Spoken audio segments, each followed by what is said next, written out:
One of the things that will be checked in eternity before a man qualifies for reward at all is the heart posture he sustained in dealing with men and in living his life while he existed on earth. This is why major attacks of Satan is on your heart. Most of the problem you have with men has nothing to do with the people. It's about your heart. When your heart becomes corrupt, your words will become corrupt. Your actions will become wicked, and you will no longer have reward from your word and your action. Remember, the Bible said every idle word you speak, it said you'll be called to account for it. So your words matter and your actions matter. But the quality of words you speak and action you speak is a direct revelation of the quality of your heart. And so the heart becomes a vital basis for reward in eternity. This is why any Christianity that does not impact on your heart wasted your time. I know some of these things are no longer emphasized, but the fathers of old, these were some of the central emphasis of their messages. So when they preach forgiveness, they give you a reason why you too must forgive unconditionally, because you were forgiven unconditionally. When they preach love, they give you a reason why you too must love unconditionally, because you were loved unconditionally. The whole subject is about the heart. But I can tell you that a large percentage of us today, our heart has been thwarted and twisted, either because of betrayers or because of jealousy or because of competition. So most of the activities we are carrying out, even in church, has no reward. Somebody can be praying to prove a point that is the best prayer warrior. Somebody can be doing ministry to prove a point to somebody else that is bigger, and the whole ministry of 40 years is a wasted life because the heart is wrong. Now let me add something else to the heart, which is the second basis for reward, is your motive. See, God is not moved by what you do as much as he's moved by your motive. In 1 Corinthians chapter 4 verse 5, hear what the Bible said.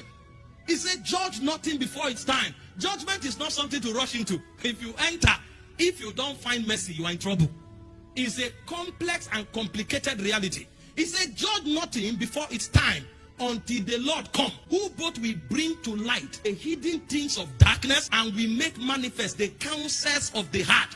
Then every man shall have praise. Your motives are x-rayed before you are rewarded. So the second basis for reward is your motive. I'm telling you this so that you will know where to focus in your Christian walk. That's why I tell people, listen, fasting, prayer, quoting scripture is useless if some of these things are not achieved. And as I continue, you are going to see how Jesus will put down on some prayer warriors and fasting machines. They are called the Pharisees. They have capacity. A Pharisee can stand here, one posture, and pray for 24 hours. But at the end of the day, he wants you to know that he's a man of prayer. So long as he's able to convince you that to call him a prayer man, he's satisfied. And the Bible said they have their rewards already. You know what their reward is? The applause of men.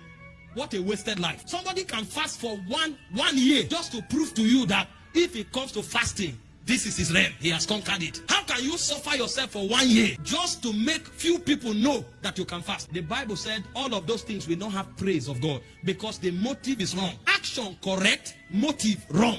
I read for you here last week when I was talking about the heart, how the Bible said Amaziah, the king, did everything that was right in the eyes of God, but with a wrong heart. And because of that, the whole action was cancelled. Second basis for reward is the heart. See, when you forgive people, you are doing yourself a favor. Don't cross your leg and sit down and say they must come and apologize. You don't need that.